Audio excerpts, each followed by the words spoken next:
To begin the post-production process, I started by creating the portal. To do this, I used CC Particle Systems 2 to create the particles, and then a Saber plugin was added on top. By duplicating the portal, I was able to give it a reflection. Next, I had to mask the skater to remove him from his background so that it seemed as if he travelled through the portal and not on top of it. Each frame of the clip was split into its own layer, and then each layer was masked. On average, there were 40 layers per scene that needed masking, and in the beginning it took me approximately 7 minutes to mask each layer. This worked out to take approximately 4.5 hours just to mask one scene, and there were 4 portal scenes that needed to be masked, totaling 18 hours of masking.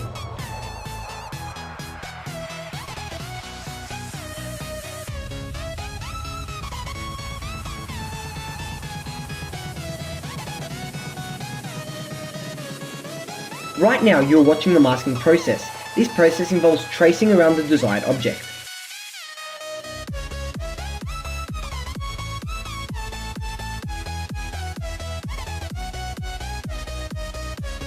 To reduce the time needed to mask, I attempted to rotoscope the character, but this attempt failed.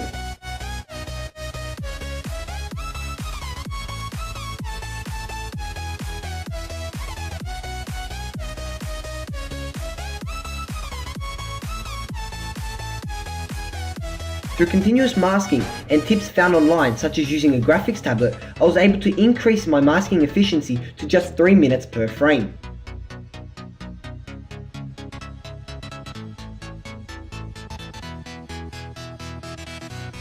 Being created now is the zoom effect. This involved mirroring the frame on both the X and Y axes and then simply animating the zoom. This next section, just like the masking section, was extremely time consuming and required precise detail, otherwise the resultant effect would be unaesthetic and unprofessional. I began by drawing on my own knowledge as well as university mathematics formula sheets to hand draw an entire screen of equations. A graphics tablet was extremely useful as it allowed me to have a free-flowing hand movement that resulted in high quality formulas being drawn.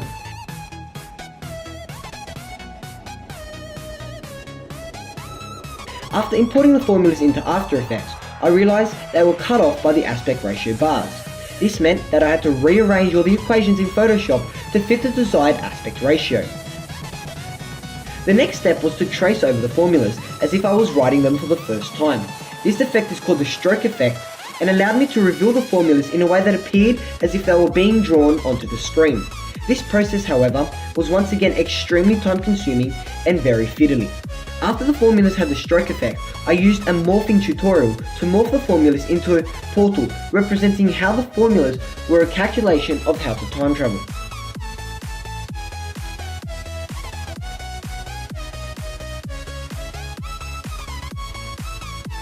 As mentioned in the portfolio, there were 3 ways attempted to remove the wheels and provide the illusion of a hoverboard. The first method involved using the clone stamp tool in Photoshop to paint over the wheels in each individual frame. However, this resulted in a different painting, so to speak, on each layer, which, when played back, resulted in a glitching animation kind of look. Hence this method was scrapped.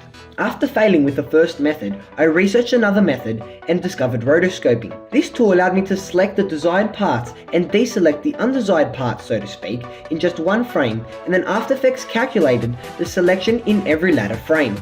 This process allowed me to remove the shadow of the board, the wheels, and the rider's shadow and replace it with the road graphic. However, there was a slight error in After Effects calculations underneath the board due to the colour similarities. To combat this issue, I had to resolve the rotoscoping on each individual frame.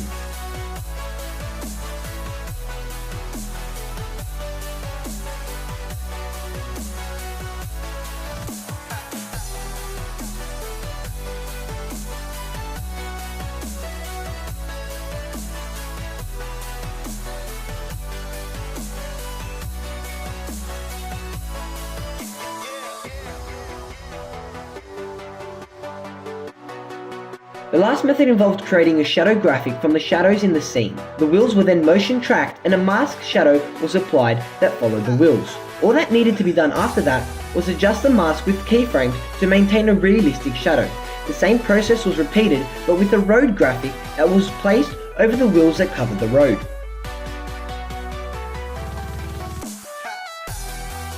So at the finish line, I attempted to track multiple points with no result. Then I found a water bubbler in the footage that contrasted well from its surroundings and was able to track its motion, then apply it to the saber, creating the finishing line. To counteract the fisheye image captured with GoPros, I used the optics compensation VFX that warped the footage back into a more cinematic look. Screens on these computers were on and hence salient and took away from the short films. Hence I masked a black box, then motion tracked it to ensure the computer screens appeared to be off. I finally added some noise so that the black boxes blended in with their surroundings. Finally, this quick section briefly showcases how I removed the unwanted character from my poster.